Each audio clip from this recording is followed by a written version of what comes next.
Hi guys, welcome to my channel TCP the commerce mind, जिसमें आपको 11th 12th का account, economics और business studies पढ़ाया जा रहा है और साथ ही साथ एसएससी सीजीएल के लिए अकाउंट्स और इकोनॉमिक्स भी पढ़ाया जा रहा है। गाइस, जैसे हमने लास्ट क्लास में अकाउंटिंग प्रिंसिपल और कंसेप्ट्स के बारे में पढ़ा था, आज उसके ऊपर हम कुछ एमसीक्यूज लगाएंगे, जिससे हमें थोड़ा आइडिया लग जाएगा कि हमें कितना रिवाइज है या कितना हमें याद है। ठीक है गाइस, और ये एमसीक्यूज बहुत बहुत बहुत इंपॉर्टेंट्स होते हैं, खासकर एसएससी सीजीएल के स्टूडेंट्स के लिए, क्योंकि जो मैक्सिमम क्वेश्चन है उनको वो थ्योरी पार्ट से बनते हैं। और जितना कोशिश हो सका मेरे से, मैंने मैक्सिमम से मैक्सिमम क्वेश्चनों को इसमें इंक्लूड करा है और पूरे जो अकाउंटिंग प्रिंसिपल है, कंसेप्ट उन सब से रिलेटेड जितने क्वेश्चन बन सकते थे मैंने वो बनाए हैं। ठीक है गाइस, अब ज़्यादा बात ना करते हुए इधर उधर की हम सीधे क्वेश्चन स्टार्ट करते हैं। जैसे फर्स्ट क्वेश्चन है, according to the cost concept. Cost concept हमने पढ़ा था। कॉस्ट कंसेप्ट क्या बोलता था? सबसे पहले तो ये याद रखो कि हमें कॉस्ट कंसेप्ट है क्या। क्वेश्चन करने से पहले जैसे आपने पढ़ा ये क्वेश्चन है, तो आपके माइंड में क्लिक होना चाहिए कि एक्चुअली ये कंसेप्ट होता क्या है। इस कंसेप्ट में क्या था कि जो हमारी एसेट्स हैं वो किस वैल्यू पे वैल्यू होंगी, वैल्यू किस किस उस पे होंगी, कॉस्ट पर या मार्केट वैल्यू पर। तो वो क्या बोलता था हमें कि कोई भी एसेट है उसकी वैल्यू कॉस्ट पर होगी। किस पे होगी? Cost per. अब हम ऑप्शन देखते हैं। Assets are recorded at value paid for acquiring them, यानी कि जो वैल्यू, वो वाली वैल्यू जो हमने उसको परचेज करने पे ली थी, क्या वो होगा? हाँ जी, हो सकता, बिल्कुल यही होगा। ऑप्शन बी पढ़ लेते हैं। Assets are recorded by estimate the market value, क्या मार्केट वैल्यू पे ली जाती है एसेट्स? ना। Assets are recorded at lower of cost और मार्केट वैल्यू, मार्केट वैल्यू और कॉस्ट में से जो भी कम होगा क्या उस पे ली जाएगी एसेट? नहीं, बिल्कुल नहीं। वो तो क्या होता है, lower of cost of market value, वो किस क्या क्या कैलकुलेट होता है? वो हमारा स्टॉक कैलकुलेट होता है। क्या होता है वो? हमारा स्टॉक कैलकुलेट होता है। तो फिर इस क्वेश्चन का आंसर क्या है according to the cost concept? कौन सा हो जाएगा? Option A. Assets are recorded at the value paid for acquiring them. ठीक है ना, जो उस एसेट को परचेज करने में जो वैल्यू, जो पैसा हमने दिया था, वही रिकॉर्ड हो जाएगी और उसी को क्या बोलेंगे? उसकी कॉस्ट बोलेंगे। ठीक है गाइस, नेक्स्ट सेकंड क्वेश्चन है, according to the accrual concept of accounting, financial और business transaction recorded. Accrual concept, पहले तो ये देखो, कल मैंने आपको बताया था दो कंसेप्ट होते हैं, एक कैश बेसिस कंसेप्ट होता है और एक अक्रूवल बेसिस कंसेप्ट होता है। कैश बेसिस कंसेप्ट क्या बोलता है? जब भी हमें कैश मिलेगा तभी हम क्या मानेंगे? ट्रांजेक्शन मानेंगे। ठीक है। और अक्रूवल कंसेप्ट क्या बोलता है कि हमें उससे कोई मतलब नहीं है, कैश मिले या ना मिले, हमारी सेल हो जानी चाहिए, यानी कि ट्रांजेक्शन हो जानी चाहिए बस, चाहे बेशक से कैश मिले या ना मिले। वो क्या हमारा अक्रूवल कंसेप्ट है। तो क्वेश्चन, अब ऑप्शन पढ़ लेते हैं हम इसके। व्हेन कैश इज रिसीव्ड, नहीं, ये तो कौन सा है? कैश बेसिस सिस्टम है, ये तो हो नहीं सकता। व्हेन ट्रांजेक्शन ओकर, ट्रांजेक्शन जब ओकर होती है, हाँ ये हो सकता है। When profit is complete computed, profit compute कर रहा है जब, नहीं, इससे कोई मतलब नहीं हमें। When balance sheet is prepared, ना। तो आंसर क्या होगा? व्हेन ट्रांजेक्शन ओकर्स, यानी जब ट्रांजेक्शन कंप्लीट हो जाएगी तभी हम क्या मानेंगे अक्रूवल कंसेप्ट के हिसाब से, कि हमारी ट्रांजेक्शन कंप्लीट हो चुकी है। ठीक है गाइस, नेक्स्ट है third question, according to the going concern concept, a business is viewed as having. सबसे पहले तो ये देखो, गोइंग कंसर्न कंसेप्ट कहता क्या था? गोइंग कंसर्न क्या बोलता था? हम ये मानते थे कि बिजनेस जो है हमारा कितने टाइम तक के लिए चलेगा? इनडेफिनेट पीरियड के लिए। हम ये नहीं बोलते थे कि 1 साल चलाएंगे या 2 साल चलाएंगे। तो किस लिए क्या बोलते थे हम गोइंग कंसर्न में? कि जो हमारा बिजनेस है वो अनफोर्सिबल पीरियड के लिए चलेगा। तो ऑप्शन देख लेते हैं। क्या लिमिटेड लाइफ होती है बिजनेस की? नहीं, बिल्कुल नहीं होती। वेरी लॉन्ग टाइम होता है, लॉन्ग लाइफ तो होती है, बट क्या ऐसे थोड़ी बोल सकते वेरी लॉन्ग लाइफ, वो क्या हम बोलते हैं? हम इनडेफिनेट, तो ये भी नहीं हो सकता। तो आंसर सी क्या है? An indefinite life. डी तो नन होता होगा। तो आंसर क्या होगा? एन इनडेफिनेट लाइफ, यानी बिजनेस की लाइफ कितनी होती है? इनडेफिनेट। हम नहीं बता सकते कि कितनी, हम मान के चलते हैं बिजनेस हमेशा जिंदा रहेगा, हमारा कोई पर्पस नहीं है उसको बंद करने का। ठीक है गाइस, नेक्स्ट क्वेश्चन है, according to the money measurement concept. सबसे पहले मनी मेजरमेंट कंसेप्ट क्या है? मनी मेजरमेंट कंसेप्ट क्या बोलता था? क्वेश्चन लगाने से पहले हमें पता होना चाहिए ना कि मनी मेजरमेंट कंसेप्ट क्या है। मनी मेजरमेंट कंसेप्ट क्या बोलता था कि जो भी ट्रांजेक्शन है जिसको हम मेजर कर सकते हैं, किसमें? मॉनेटरी वैल्यू में, उसी को हम बिजनेस की ट्रांजैक्शन कहेंगे। जिसको हम वैल्यू, जिस भी ट्रांजैक्शन को हम मॉनेटरी वैल्यू नहीं नाप सकते जिसकी, उसको बिजनेस ट्रांजैक्शन नहीं कहते। ठीक है गाइस, ऑप्शन पढ़ लेते हैं हम। All transaction and events are recorded. क्या सभी ट्रांजैक्शन और इवेंट्स रिकॉर्ड कर दिए जाते हैं? ऐसा थोड़ी होता है। कोई भी है, कोई भी रिकॉर्ड कर दी जाए। हमारी मम्मी ने हमें सर्विस दी, क्या उस सर्विस की कोई वैल्यू है? नहीं है, तो वो ट्रांजैक्शन इंक्लूड हो सकती है? नहीं हो सकती है। All transaction and events which can be estimated in money terms are recorded. जिसका खाली अंदाजा लगाया जाए, अंदाजा नहीं, हमें तो क्या चाहिए, उसकी प्रॉपर वैल्यू चाहिए।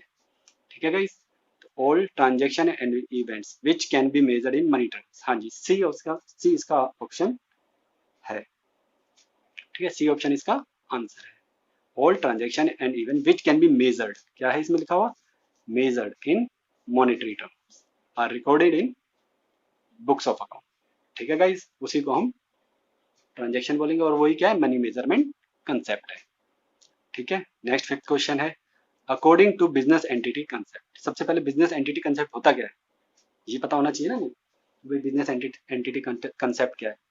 बिजनेस एंटिटी कंसेप्ट क्या बोलता था कि बिजनेस अलग है और उसका मालिक दोनों अलग है। बिजनेस मालिक को कैसे ट्रीट करता है? एक तरीके का क्रेडिटर।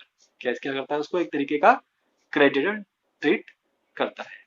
ठीक है, आज अब इनके ऑप्शन पढ़ लेते हैं, कौन सा उसका क्या ऑप्शन है और कौन सा हमारा ऑप्शन हो सकता है इसका answer. Transaction between the business and its owner are not recorded. क्या बिजनेस और बिजनेस एंटिटी कंसेप्ट में transaction between the business and its owners are not recorded? भाई होती है उनके बीच की रिकॉर्ड। अगर वो जो भी पैसा लेके आता है उसको क्या बोलते हैं? कैपिटल। और कैपिटल को रिकॉर्ड करते हैं। ये तो बोल रहा है कि रिकॉर्ड नहीं करना, तो ये ऑप्शन तो हो नहीं सकता, गलत है। Transaction between business and its owner are recorded considering them to be one single entity. क्या बिजनेस और ओनर को हम एक ही मान लेते हैं? नहीं, बिजनेस एंटिटी कंसेप्ट क्या बोलता है? मालिक अलग है और बिजनेस अलग है, तो ये भी नहीं हो सकता, ये भी गलत है। Transaction between business and its owner are recorded from the business point of view. बिल्कुल सही है। जो ट्रांजेक्शन है वो बिजनेस और ओनर के बीच में, वो किस पॉइंट से रिकॉर्ड की जाएगी? बिजनेस के पॉइंट से रिकॉर्ड की जाएगी कि बिजनेस उसको क्या ट्रीट करेगा? एज ए क्रेडिटर ट्रीट करेगा। इसमें थोड़ा सा क्वेश्चन को, ऑप्शन को घुमाया हुआ है। ठीक है ना, इसने डायरेक्ट नहीं बोला कि भाई क्रेडिटर है या है, तो हमें इसमें पहचानना पड़ेगा कैसे है। Recorded from the business point of view. ठीक है, डी तो ऑप्शन कोई है ही नहीं, नन ऑफ द अबव है। Question number 6, during the life time of an entity accounting produces financial statement in accordance with which of the following accounting concept. मतलब कौन से अकाउंटिंग कंसेप्ट से हम फाइनेंशियल स्टेटमेंट हर साल बनाते हैं? कौन सा कंसेप्ट है वो? क्या मैचिंग है? नहीं, मैचिंग का तो मतलब क्या है, रेवेन्यू और एक्सपेंसेस एक ही साल के होने चाहिए। कंजर्वेटिज्म, कंजर्वेटिज्म नहीं हो सकता। कंजर्वेटिज्म क्या बोलता है? ये तो बोलता है कि भाई जो फ्यूचर में जितने भी लॉसेज हैं उसको तो हम मान के चलेंगे और गेन्स को नहीं मानेंगे। अकाउंटिंग पीरियड, हाँ जी, अकाउंटिंग पीरियड कंसेप्ट है जो बोलता है कि जो भी अनफोर्सिबल लाइफ है उसको क्या है, एक एक साल में डिवाइड कर दो और हर साल क्या बनाओ, उनकी फाइनेंशियल स्टेटमेंट बनाओ और उनको आपस में कंपेयर करो। ठीक है, कॉस्ट कंसेप्ट क्या बोलता है? कॉस्ट कंसेप्ट क्या बोलता है कि भाई जो हमारी एसेट है उसकी वैल्यू क्या उस पर किस पे होगी? जो उसकी ओरिजिनल कॉस्ट है उस पर रिकॉर्ड होगी। ठीक है, next 7th question, A company is going concern. अभी हमने पढ़ा था गोइंग कंसर्न का मतलब हम मान के चलते हैं बहुत लंबे पीरियड तक हमारी बिजनेस चलेगी। तो गोइंग कंसर्न क्या बोल रहा है? ऑप्शन पढ़े जरा। It's balance sheet shows a strong financial position. क्या गोइंग कंसर्न ये बोलता है कि स्ट्रॉन्ग फाइनेंशियल पोजीशन होनी चाहिए? नहीं, बिल्कुल नहीं बोलता। It's income statement for the current year shows huge profit. क्या गोइंग कंसर्न ये बोलता है कि इनकम स्टेटमेंट में ह्यूज प्रॉफिट होना चाहिए? नहीं, ये भी नहीं बोलता है। There is no evidence that it will और will have to cease operation within the foreseeable period. बिल्कुल, ये ऑप्शन हो सकता है। क्यों हो सकता है? क्योंकि ये बोल रहा है कि हमें ऐसे एविडेंस मिले जिससे ये पता चले कि आगे फ्यूचर में बिजनेस बंद नहीं होगा। और यही तो बिजनेस गोइंग कंसर्न बोलता है कि हम अनफोर्सिबल पीरियड के लिए बिजनेस को मानते हैं कि वो चलेगा। ठीक है, it is a public limited company. नहीं, पब्लिक लिमिटेड कंपनी अपनी अलग होती है, प्राइवेट लिमिटेड कंपनी अलग होती है। ये भी क्या है?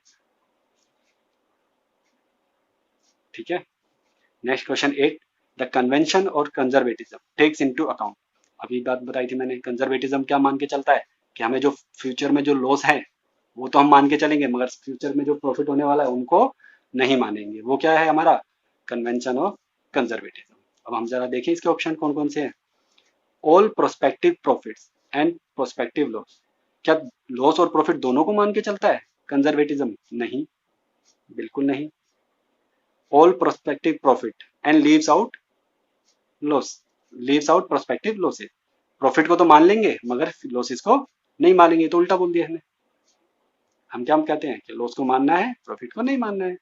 ऑल प्रोस्पेक्टिव लॉसेस, सभी लॉसेस को लेना but leaves out prospective profit, बिल्कुल ठीक। हमें क्या करना है इसमें, लॉसेस को लेना है और सारे प्रॉफिट को छोड़ देना है फ्यूचर में जो होने वाले हैं। जो फ्यूचर में होंगे जब मानेंगे, फ्यूचर वाले अभी से नहीं मानेंगे हम अपनी तरफ से। ठीक है guys.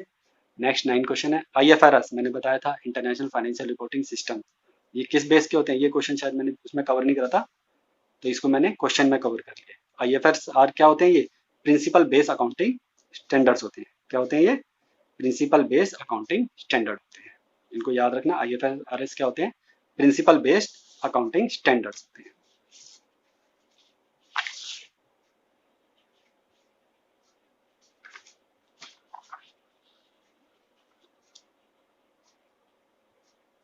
Next 10th question guys, x limited follow the, WDV का मतलब है रिटर्न डाउन वैल्यू। क्या है इसका मतलब, written down value method of depreciation year after year due to. एक कंपनी है जो हर साल एक सा मेथड लगाती है डेप्रिसिएशन का, जो एक सा मेथड लगाती है और एक ही रूल फॉलो करती है, उस कंसेप्ट को हम क्या बोलते हैं, क्या कंपेरेबिलिटी बोलते हैं? नहीं। कन्वीनियंस? नहीं। कंसिस्टेंसी? जी हाँ, उस कंसेप्ट क्या बोलते हैं उसको हम, जो एक ही रूल पॉलिसी को फॉलो करे जाए ईयर बाय ईयर, उसको क्या बोलते हैं हम, कंसिस्टेंसी कंसेप्ट। ठीक है। Next 11th question, valuation of stock at a lower cost और net realisable value is example of. मैंने पीछे बताया था कि स्टॉक की वैल्यू कब की कैसे की जाती है, कॉस्ट और market value which ever is less. मगर ये कौन सा कंसेप्ट बोलता है हमें, कौन सा कंसेप्ट बोलता है, कौन सा बोलता है ये, कंजर्वेटिज्म। हम मान के चलते हैं ना, कौन सा है, कंजर्वेटिज्म बी। कंसिस्टेंसी, कंसिस्टेंसी क्या, एक से रूल फॉलो करना। रियलाइजेशन वाला क्या बोलता है, जिस दिन ट्रांजेक्शन हो जाएगी वो रियलाइजेशन कंसेप्ट है। मैचिंग कंसेप्ट क्या बोलता है, मैचिंग कंसेप्ट बोलता है कि जो भी साल की रेवेन्यू है उसी साल का एक्सपेंस होना चाहिए। ठीक है, जिस साल का रेवेन्यू है उसी साल की एक्सपेंस होनी चाहिए, वो मैचिंग कंसेप्ट बोलता है। अब 12वां क्वेश्चन देखते हैं, according to which of the following concept even the proprietor of a business is treated as a creditor to the extent of his capital. कौन से कंसेप्ट के हिसाब से जो बिजनेस का ओनर है उसे एज ए क्रेडिटर ट्रीट किया जाता है जितनी उसने कैपिटल लगाई है? वो कौन सा कंसेप्ट है, मैचिंग कंसेप्ट ना, मैचिंग का तो रेवेन्यू और एक्सपेंस वाला कंसेप्ट है। मनी मेजरमेंट, ये तो ट्रांजेक्शन को पैसे में काउंट करती है। ड्वेल कंसेप्ट, ड्वेल कंसेप्ट तो क्या होता है, हर एंट्री के दो पार्ट होते हैं। तो कौन सा कंसेप्ट है वो, business entity concept.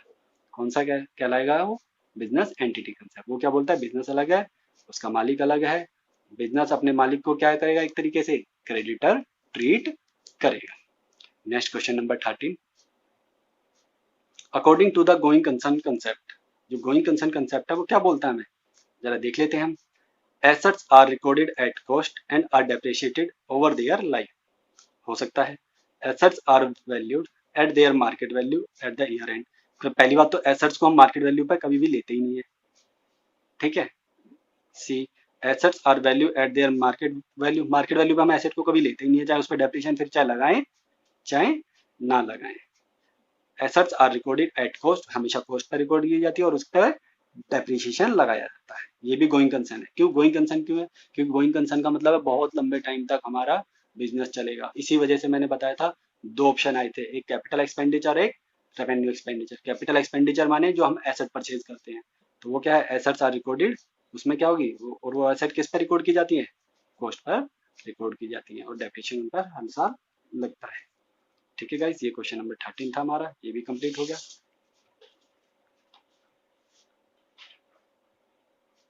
Question number 14, IFRS किस पर बेस होते हैं, इंटरनेशनल फाइनेंशियल रिपोर्टिंग सिस्टम किस पर बेस होते हैं, फेयर वैल्यू पर। इसको भी याद रख लेना गाइस, ये मैंने शायद कवर नहीं करा था, इसको मैंने क्वेश्चन में कवर कर लिया है। ठीक है guys. Next 15 question, according to which of the following concepts in determining the net income from business, all costs which are applicable to the revenue of the period should be charged against the revenue. यानी वो ये कह रहा है कि जिस साल की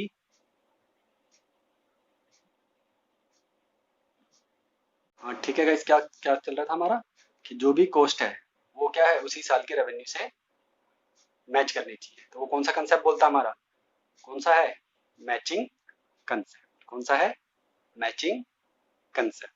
ठीक है गाइस, नेक्स्ट 16 क्वेश्चन। बाकी चलो मनी मेजरमेंट तो आपको पता ही है, हर ट्रांजेक्शन को मनी मेजरमेंट में डुअल एस्पेक्ट का मतलब हर ट्रांजेक्शन के दो पार्ट होते हैं, एक डेबिट और एक क्रेडिट। कॉस्ट कंसेप्ट क्या बोलता है कि एसेट्स को कॉस्ट पर लेना है, ना कि मार्केट वैल्यू पर।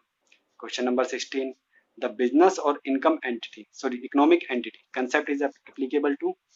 बिजनेस एंटिटी कंसेप्ट किस किस पे एप्लीकेबल होता है, सभी बिजनेस पे एप्लीकेबल होता है, चाहे वो कोई सा भी हो, चाहे वो सोल प्रोप्राइटरशिप हो, चाहे वो पार्टनरशिप हो, चाहे कॉर्पोरेट कंपनीज हो, वो सब पर एप्लीकेबल होता है। ठीक है गाइस, नेक्स्ट क्वेश्चन नंबर 17 है, which one of the following state that life of business can be divided into equal period of time। ऐसा कौन सा कंसेप्ट है जो बोलता है कि बिजनेस जो अनफोर्सिबल पीरियड तक चलेगा और हर क्या करना पड़ेगा, हमें उसको किस किस पार्ट में डिवाइड करना पड़ेगा, उस पीरियड को कितने कितने पार्ट में, वो एक साल भी हो सकता है, 8 महीने का भी हो सकता है, 12 महीने का भी हो सकता है, 16 महीने का भी हो सकता है, वो मगर हमें फिर एक जैसा फॉलो करना पड़ता है। यानी इक्वल पार्ट्स में हम उस अनफोर्सिबल पीरियड को डिवाइड कर लेते हैं, यानी हर एक साल में। वो कौन सा कंसेप्ट बोलता है हमें, अकाउंटिंग पीरियड कंसेप्ट। कौन सा बोलता है कि बिजनेस का एक अकाउंटिंग पीरियड होना चाहिए, चाहे वो 6 महीने का, चाहे 8 महीने का, चाहे 12 महीने का, चाहे 16 महीने का। एक बार जो आपने पीरियड अपना लिया वही पीरियड आपको फॉलो कंटिन्यू करना पड़ता है। ठीक है गाइस, ये क्वेश्चन नंबर 17 हो गया हमारा कंप्लीट। अब क्वेश्चन नंबर 18 है, according to the convention of consistency. Consistency का मतलब कौन सा है, ये कौन सा कंसेप्ट है कि हमें जो भी एक हमने पॉलिसी अपना ली उसको लगातार अपनाना है, वो क्या है, कंसिस्टेंसी कंसेप्ट है। तो पढ़ लेते हैं इसमें से कौन सा हमारा आंसर है। ए ऑप्शन पढ़ते हैं, accounting policies once adopted should be consistently followed. बिल्कुल ठीक है जी, एक बार अपना ली तो उसको कंसिस्टेंटली फॉलो करना है। बी पढ़ के देखते हैं, accounting policy adopted may be change as per management decision. क्या मैनेजमेंट के डिसीजन के हिसाब से चेंज होनी चाहिए नहीं पॉलिसी ना, वो किसके हिसाब से चेंज होनी चाहिए, एज पर लॉ और as per accounting standard change हो सकती है। ठीक है, accounting policies are adopted can not be change under any condition. कभी भी चेंज नहीं हो सकती, अभी बताया ना मैंने, हो सकती है जब हमारा या तो कानून बोले का देश का या फिर अकाउंटिंग स्टैंडर्ड बोले। ठीक है, तो कौन सा ऑप्शन हुआ हमारा आंसर, ए। ठीक है guys, 19 question, the revenue is not recognised until it is earned and realised और एट लीस्ट रियलाइज्ड। रेवेन्यू कब तक नहीं मानते कि हमें रियलाइज हुआ है, जब तक हम उसे ट्रांजेक्शन को कंप्लीट ना कर ले। ठीक है, to which accounting principle this statement belong. तो ये कौन सा कंसेप्ट बोलता है कि रेवेन्यू को हम कब मानेंगे, रेवेन्यू जब वो या तो रियलाइज हो जाएगा हमें या फिर उसकी ट्रांजेक्शन हो जाए एटलीस्ट। तो वो कौन सा है, सेपरेट एंटिटी नहीं, सेपरेट एंटिटी तो क्या बोलता है, ओनर अलग है, बिजनेसमैन और बिजनेस अलग है। रेवेन्यू रिकग्निशन, हाँ जी, रेवेन्यू रिकग्निशन क्या बोलता है, जिस दिन हमारी ट्रांजेक्शन कंप्लीट हो जाएगी उसी दिन हम रेवेन्यू को रिकग्नाइज करेंगे। गोइंग कंसर्न का तो पता ही है, अनफोर्सिबल पीरियड तक चलेगा। कंजर्वेटिज्म का मतलब क्या है, लॉसेस को तो हम मान लेंगे मगर प्रॉफिट को हम नहीं मानेंगे फ्यूचर वाले। ठीक है गाइस, 20वां क्वेश्चन है, the auditor notice that the financial statement of TCP company were missing some footnotes. यानी ऑडिटर ने क्या देखा कि टीसीपी कंपनी के फुटनोट्स का मतलब जो बैलेंस शीट के नीचे कुछ इंफॉर्मेशन लिखी होती है उनको क्या बोलते हैं, फुटनोट्स बोलते हैं। ठीक है, जो कि इंपॉर्टेंट थी किसके लिए, यूजर्स के लिए, फॉर डिसीजन मेकिंग, वो मिसिंग है। तो ये बताओ कौन सा कंसेप्ट का वायलेशन है। हमने पढ़ा था लास्ट क्लास में, ये कौन सा कंसेप्ट होता है, फुल डिस्क्लोजर कंसेप्ट। यानी कोई भी ऐसी इंफॉर्मेशन है जो भी हमारे बिजनेस से रिलेटेड है उनको इफेक्ट करेगी, उनको हमें डिस्क्लोज करना पड़ेगा। तो इसका आंसर क्या होगा, फुल डिस्क्लोजर कंसेप्ट का वायलेशन है ये। किसका वायलेशन है, फुल डिस्क्लोजर कंसेप्ट का। मटेरियलिटी का तो पता ही है, मटेरियलिटी कंसेप्ट क्या बोलता है, कि जो एसेट की वैल्यू ज़्यादा है, जो हमारे बिजनेस के लिए इंपॉर्टेंट है, उसको तो हम कंसिडर ज़्यादा ध्यान देंगे उनके ऊपर, उनको हम प्रिंसिपल और पॉलिसीज के हिसाब से ट्रीट करेंगे। मगर जो इमेटेरियल आइटम है, पेन पेंसिल, उनको हम एक बार के लिए अवॉइड कर सकते हैं। ठीक है ना। ये मटेरियल है, गोइंग कंसर्न बता चुका हूँ, इकोनॉमिक एंटिटी कोई भी कंसेप्ट नहीं होता।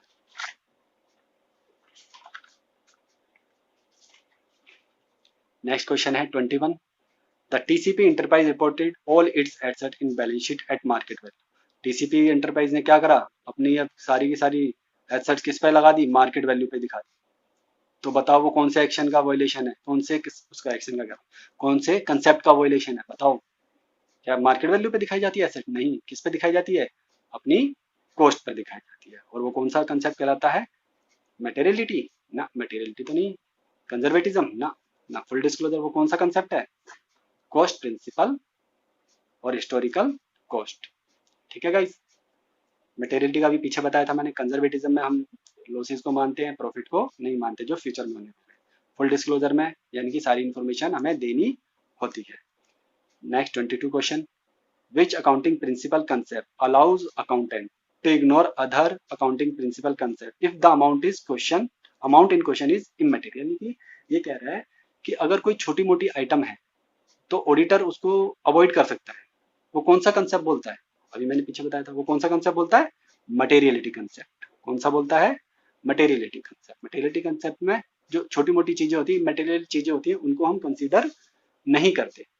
ठीक है ना, उनको हम कंसीडर नहीं करते। कंसीडर करने का मतलब उनके ऊपर ज्यादा हम वो नहीं लगाते, रूल रेगुलेशन नहीं लगाते कि ये रूल के हिसाब से ये ऐसे होना चाहिए, एक पेन खरीदने के लिए भाई वाउचर की जरूरत है या कुछ की जरूरत है, तो वहां पे हम एक बार के लिए अवॉइड कर सकते हैं पॉलिसीज को।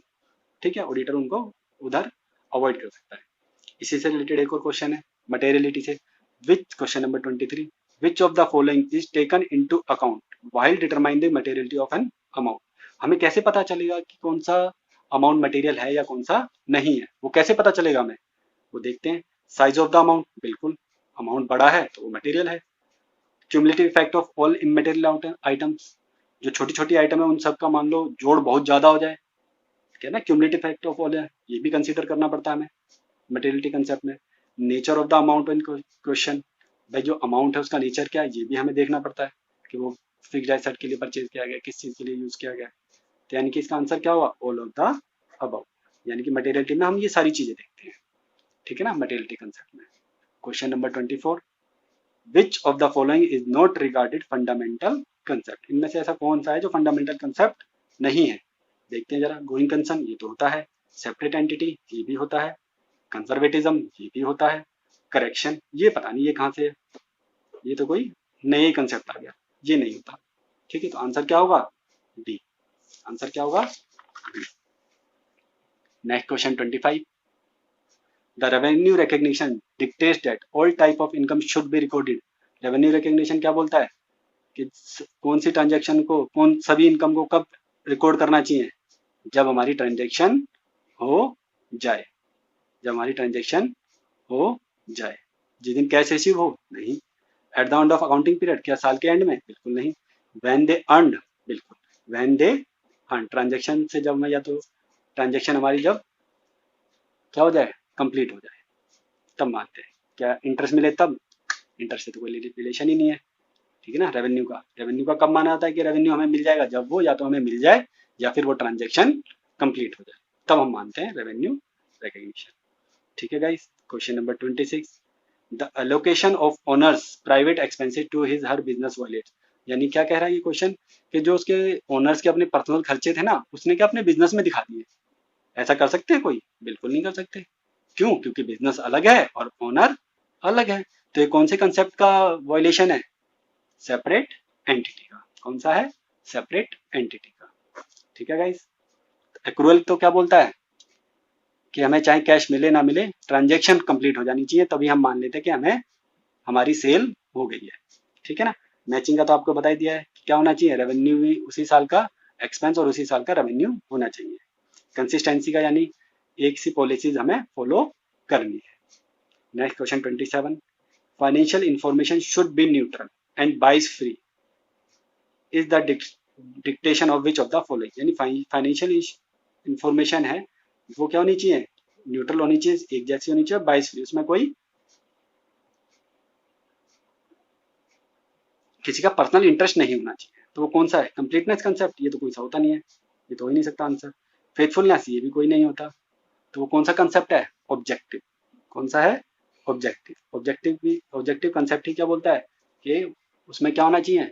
हर ट्रांजेक्शन के वाउचर्स होने चाहिए, हर ट्रांजेक्शन के वाउचर होने चाहिए, उसका कोई एक रिकॉर्ड होना चाहिए, तभी हम मानेंगे कि वो ट्रांजेक्शन है।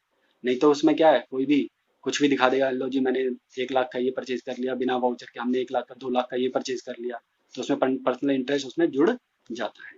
तो ऑब्जेक्टिव कंसेप्ट क्या बोलता है कि भाई जो भी खर्चे हैं उसके वाउचर्स या रिसिप्ट या बिल या इनवॉइस होने चाहिए। ठीक है गाइस।